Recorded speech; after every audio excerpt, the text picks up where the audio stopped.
Good morning. It's already rush hour here at the Cattle Wash at the Royal Cheshire Show. Farmers and growers well aware of the high cost of producing food. I'll be speaking to them as we get the latest inflation figures for the UK economy as a whole later this morning. You look very smart today. Following her dad's diagnosis of dementia, Nina is looking at how important training is for staff in shops and cafes. Ashes agony as the Aussies edge it. England lose the first test on a nail-biting final day, but Stokes says they'll stick to their attacking approach. And more than 200,000 music fans are preparing to pitch their tents as Glastonbury opens its gates this morning.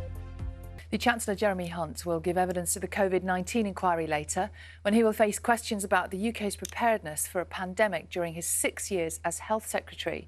Yesterday, the inquiry heard from former Chancellor George Osborne, who said that the Treasury had not planned for lockdowns, but that spending cuts under his tenure meant the UK was better able to cope with the financial pressures of the pandemic.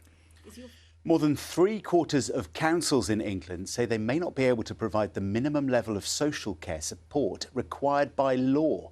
The Association of Directors of Adult Social Services is calling for the sector to be made a priority over the next decade amid rising demand. The government says it's providing up to £7.5 billion for social care over the next 2 years. Around 1 in 5 women conceive naturally after having a baby through IVF, according to new research. Scientists at University College London used data from more than 5,000 women and found that natural pregnancies after fertility treatment are not as unusual as was previously thought. And at 12 minutes past 6, if your dream is to own your own business in a beautiful location, then a Scottish island might be the perfect opportunity.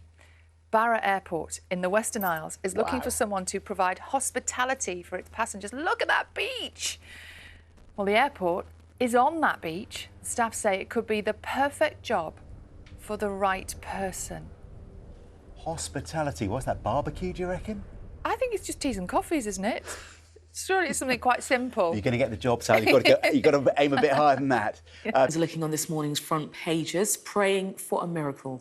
The search for the missing Titanic submersible is unsurprisingly leading many papers this morning, including the Daily Express. The same headline there fronting the Daily Mirror, alongside photos of British billionaire Hamish Harding, Pakistani businessman Shahda Dawood and his son Suleiman, who are on board.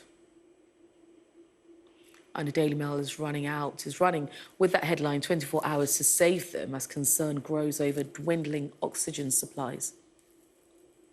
Meanwhile, the Times reports that safety concerns had previously been flagged about the missing vessel. The last photo of the submersible before its journey dominates the front cover of the Metro. While The Sun interviews a man who says he was booked to travel on the missing vessel.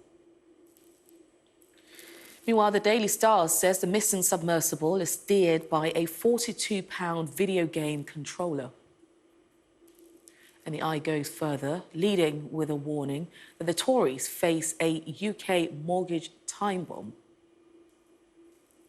While the Guardian leads with mortgage time bomb bailout calls split Tories. And the COVID pandemic damaged a generation of young people. That's according to the Daily Telegraph reports. And if you want to see any of those front pages again or read the stories, just scan the QR code, which is on your screen.